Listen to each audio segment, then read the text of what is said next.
देखिए, कलेक्टरगंज में दुकान में चोरी का वाकया हुआ और गंभीर मामला था और उसको सीपी सर ने हम लोग को निर्देशित किया कि जो कि व्यापारी से जुड़ा हुआ मामला है, इसमें पूरी टीम लगाइए।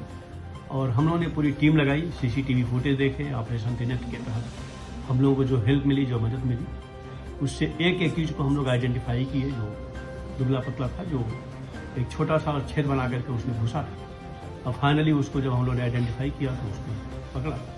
उसके आधार पे दो और एक्यूज जो बाहर थे, जो सीसीटीवी फुटेज में हम लोगों को दिखे, वो मिले। तो तीनों एक्यूज हम लोगों ने अरेस्ट किया, उनसे जो 60,000 रुपया था वो बरामद हुआ।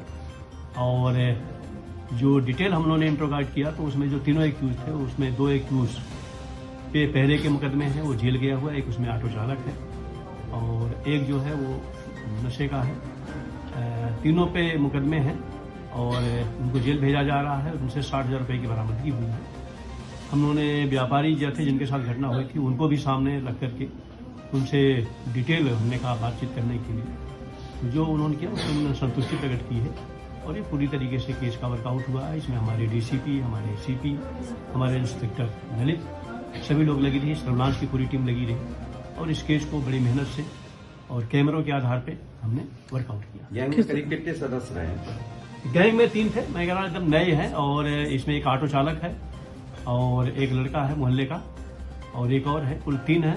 और 2 मामले में जेल भी गए हैं और इनके और रिकॉर्ड को हम देख रहे हैं, लेकिन इनका जो बेसिक रिकॉर्ड मिला है इतना। ऑपरेशन त्रिनेत्र के तहत सफलता मिली क्या? बिल्कुल बिल्कुल, ऑपरेशन त्रिनेत्र का ही इसमें योगदान रहा है।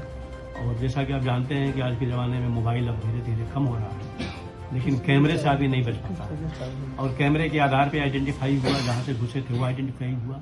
हम लोगों ने तमाम विजुअल्स को देखे, वो विजुअल्स हम लोगों के पास है और विजुअल्स के आधार पे उनके मूवमेंट को हम लोगों ने आइडेंटिफाई किया।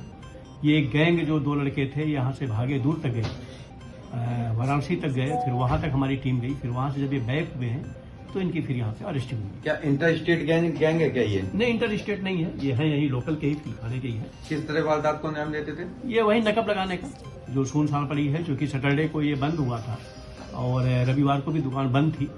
तो इन्होंने सैटरडे की नाइट में उसमें हाउस ब्रेकिंग की थी, शॉप ब्रेकिंग, उसमें फिर इन्होंने किया। सेंधमारी कुल मिला के? सेंधमारी।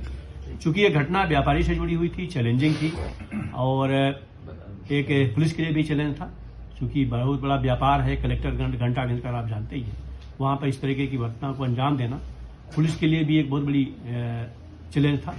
हम लोगों को लगा कोई बाहरी गैंग है, लेकिन फाइनली गैंग ट्रेस हुआ। लोकल लड़के थे जो क्रिमिनल हैं, उनको हम लोगों ने पकड़ करके जेल भेज रहे हैं।